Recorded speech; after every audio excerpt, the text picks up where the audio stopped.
अगर आपने कोर्ट में एक सूट फाइल किया और इसके बाद आपके हक में फाइनल डिसीजन आ जाता है, यानी कि आप वो केस जीत जाते हैं और वो पार्टी जो कि केस हार जाती है और वही पार्टी उसी सेम नेचर का case, same cause of action, same subject matter का सूट दोबारा से कोर्ट में फाइल कर देती है, तो अब कोर्ट उस पार्टी को बोलेगी स्टॉप, आप ये केस फाइल नहीं कर सकते क्योंकि इस केस का तो ऑलरेडी डिसीजन आ चुका है। आपको कोई हक नहीं कि वो केस जिसका ऑलरेडी डिसीजन आ चुका है उसी तरह का केस आप दोबारा कोर्ट में फाइल कर दें। तो यही आज का हमारा टॉपिक है, रेस जुडिकेटा। रेस जुडिकेटा एक लैटिन टर्म है। रेस का मतलब सब्जेक्ट मैटर, जुडिकेटा का मतलब डिसाइडेड, मतलब कि ऐसा सब्जेक्ट मैटर जो कि ऑलरेडी डिसाइड हो चुका है, यानी ऐसा केस जिसका ऑलरेडी डिसीजन आ चुका है।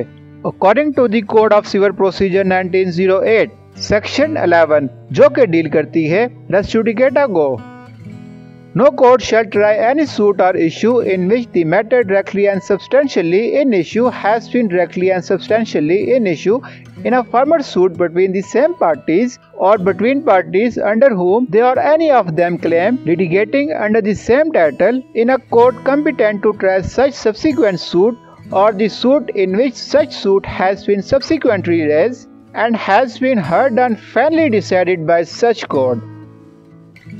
कोई भी कोर्ट किसी भी सूट को डायरेक्टली एंड सब्सटेंशियली नहीं सुनेगी, मतलब कि उस सूट की समाअत नहीं की जाएगी जिसमें same parties, same cause of action, same title, same subject matter होगा और उसका डिसीजन ऑलरेडी आ चुका है। तो ऐसे सूट की समाअत नहीं की जाएगी क्योंकि वो सूट तो ऑलरेडी डिसाइड हो चुका है, तो फिर इस तरह के सूट को दोबारा से नहीं सुना जाएगा। बेसिकली रेस जुडिकेटा का पर्पस ये है कि अगर एक सूट ऑलरेडी डिसाइड हो गया तो उसी सूट को फाइनल समझा जाएगा।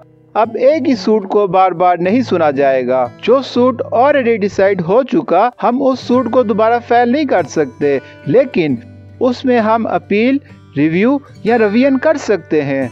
इसके अलावा जो है हम सेम सूट दोबारा से फाइल नहीं कर सकते। Explanation number 1। The expression former suit shall denote a suit which has been decided prior to the suit in question, whether or not it was instituted prior thereto। इसमें यह बताया गया है कि फार्मर सूट से मुराद ऐसा सूट है कि जिसका डिसीजन पहले आता है। यह लाजमी नहीं है कि जो केस पहले फाइल किया जाता है वो फार्मल होगा, नहीं, बल्कि जिस केस का डिसीजन भी पहले आता है उसको हम फार्मल सूट कहते हैं। फॉर एग्जाम्पल, अगर एक केस फरवरी में फाइल किया जाता है और दूसरा केस मार्च में फाइल किया जाता है, तो अब जो केस मार्च में फाइल होता है उसका डिसीजन पहले आ जाता है, तो उस सूट को हम फार्मर सूट कहेंगे। और जो केस फरवरी में दायर हुआ था उसका अभी तक डिसीजन नहीं आया, तो उस सूट को हम सब्सिक्वेंट सूट कहेंगे, मतलब कि वो केस जिसका डिसीजन पहले आता है उसको हम फार्मर सूट कहते हैं। Explanation number 2। For the purposes of this section, the competence of a court shall be determined irrespective of any provisions as to a right of appeal from the decision of such court। Explanation number 2 में बताया गया है कि जिस court में suit file किया जाएगा वो कोर्ट कॉम्पिटेंट होनी चाहिए, यानी कि उस कोर्ट की मुकम्मल जुरिस्डिक्शन होनी चाहिए। वो जुरिस्डिक्शन जो है वो पिक्यूनरी एंड टेरिटोरियल दोनों हो सकती है। उस कोर्ट के पास मुकम्मल इख्तियार होना चाहिए कि वो कोर्ट उस सूट की प्रोसीडिंग कर सके। Explanation number 3। The above title referred to must in the former suit have been alleged by one party and either deny or admitted expressly or impliedly by the other। Explanation number 3 में यह बताया गया है जो farmer suit court में file किया जाएगा, इस सूट में एक पार्टी एलिगेशन लगाएगी और दूसरी पार्टी उस एलिगेशन को या तो एडमिट करेगी या डिनाई करेगी। फॉर एग्जाम्पल, अगर प्लेंटिफ ने एक सूट फाइल किया और उसने ये बात बोली कि ये प्रॉपर्टी मेरी है जिस पर डिफेंडेंट ने इल्लीगल पोजीशन की है, तो डिफेंडेंट ये बात कहता है कि नहीं, ये प्रॉपर्टी मेरी है, इस पर मैंने इल्लीगल पोजीशन नहीं की क्योंकि मेरे पास इस प्रॉपर्टी के तमाम डॉक्यूमेंट्स हैं, ये प्रॉपर्टी प्लेंटिफ की नहीं है। तो अब डिफेंडेंट जो है वो प्लेंटिफ की एलिगेशन को डिनाई कर रहा है, लेकिन अगर डिफेंडेंट ये बात बोल दे कि हाँ ये प्रॉपर्टी प्लेंटिफ की है, मतलब जो डिफेंडेंट है वो प्लेंटिफ की एलिगेशन को एडमिट कर रहा है, तो जो पार्टी एलिगेशन लगाएगी तो दूसरी पार्टी जो है वो या उस एलिगेशन को एडमिट करेगी या डिनाई करेगी। Explanation number 4। The matter which might and ought to have been made ground of defense or attack in such former suit shall be deemed to have been a matter directly and substantially in issue in such suit।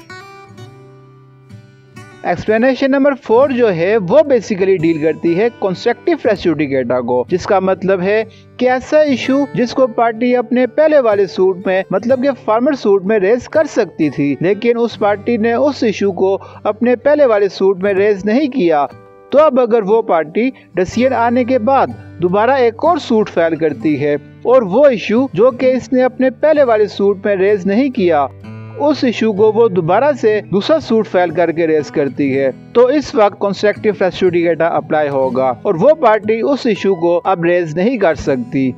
Parties को ground of defence और ground of attack दोनों grounds लेने लाजमी होंगे। अगर कोई party एक suit में ग्राउंड ऑफ डिफेंस या ग्राउंड ऑफ अटैक नहीं लेती, तो उस कंडीशन में वो पार्टी एक और सूट फाइल करके ग्राउंड ऑफ डिफेंस और ग्राउंड ऑफ अटैक नहीं ले सकती, क्योंकि उन ग्राउंड्स को वो पार्टी एक ही सूट में लेगी और जब उसका डिसीजन आ जाएगा उसके बाद उन ग्राउंड्स को या उन इश्यूज को दोबारा से रेज नहीं किया जा सकता।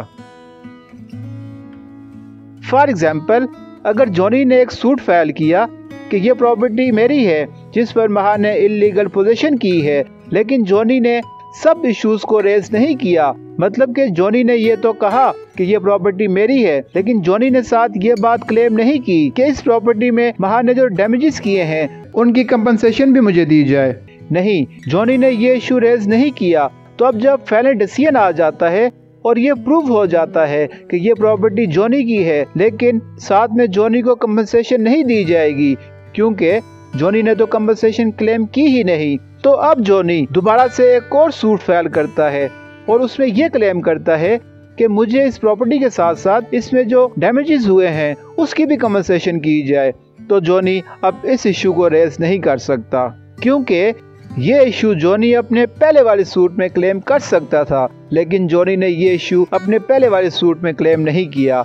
तो अब इस इशू पर कंस्ट्रक्टिव रेस जुडिकेटा अप्लाई होगा और जॉनी को कंपनसेशन नहीं मिलेगी। और अगर आप कंस्ट्रक्टिव रेस जुडिकेटा को डिटेल में समझना चाहते हैं तो ऊपर लिंक पर क्लिक करें या नीचे डिस्क्रिप्शन पर आपको कंस्ट्रक्टिव रेस जुडिकेटा का लेक्चर मिल जाएगा। Explanation number 5। Any relief claim in the plaint which is not expressly granted by the degree shall for the purposes of this section be deemed to have been refused। Explanation number 5 में ये बात बताई गई है कि अगर court ने एक डिग्री पास कर दी, मतलब कि डिसीजन आ गया और उस सूट में बहुत से इश्यूज थे और कोर्ट ने कुछ इश्यूज को डिसाइड किया लेकिन कुछ इश्यूज को डिसाइड नहीं किया, मतलब कि कोर्ट उन इश्यूज में साइलेंट रही, तो अब यही समझा जाएगा कि जिस इशू को कोर्ट ने डिसाइड नहीं किया उस इशू को कोर्ट ने रिफ्यूज कर दिया। फॉर एग्जाम्पल, अगर ए ने बी को रेंट पर अपना घर दिया और बी ने 6 मंथ का रेंट नहीं दिया, तो कोर्ट ने ये डिसाइड किया कि बी ए का घर खाली कर दे, लेकिन कोर्ट ने अपनी जजमेंट में इस बारे में कुछ भी नहीं लिखा कि बी 6 मंथ का रेंट दे या ना दे। तो अब बी 6 मंथ का रेंट वापस नहीं करेगा क्योंकि कोर्ट की जजमेंट इस पॉइंट की हद तक साइलेंट है। तो अब यही समझा जाएगा कि कोर्ट ने इस इशू को रिफ्यूज किया। Explanation number 6। Where persons litigate bona fide in respect of the public right or of a private right claim in common for themselves and other, all person interested in such right shall for the purposes of this section be deemed to claim under the person so litigating। Explanation number 6 जो है वो basically deal करती है representative suit को, मतलब कि ऐसा suit कि अगर बहुत से लोगों का कॉमन इंटरेस्ट है तो उन सब लोगों के बिहाफ पर एक बंदा या एक से ज्यादा उन सब के बिहाफ पर सूट फाइल कर सकते हैं। रिप्रेजेंटेटिव सूट ऐसा सूट होता है कि जिसको 1 पर्सन और मोर देन वन पर्सन उसको फेल कर सकते हैं।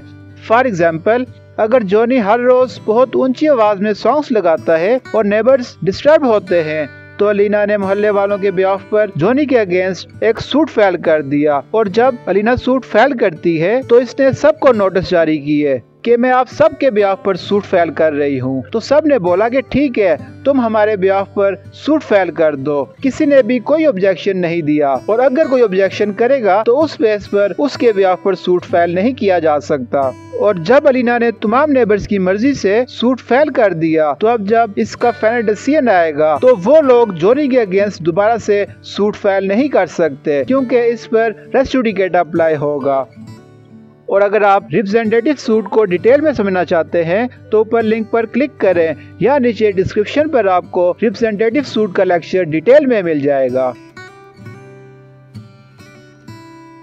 तो दोस्तों, हमारा चैनल लाजमी सब्सक्राइब कीजिए और साथ में बेल आइकन को प्रेस कीजिए। और अगर आप हमसे लॉ से रिलेटेड किसी भी तरह की असाइनमेंट, क्विज या किसी भी तरह की कोई हेल्प चाहते हैं तो आप हमें मेल या कमेंट्स कर सकते हैं। और अपने फ्रेंड्स के साथ आज की लेक्चर को लाजमी शेयर कीजिए ताकि वो भी इजीली लॉ से रिलेटेड नॉलेज गेन कर सकें। And at last, thank you for watching.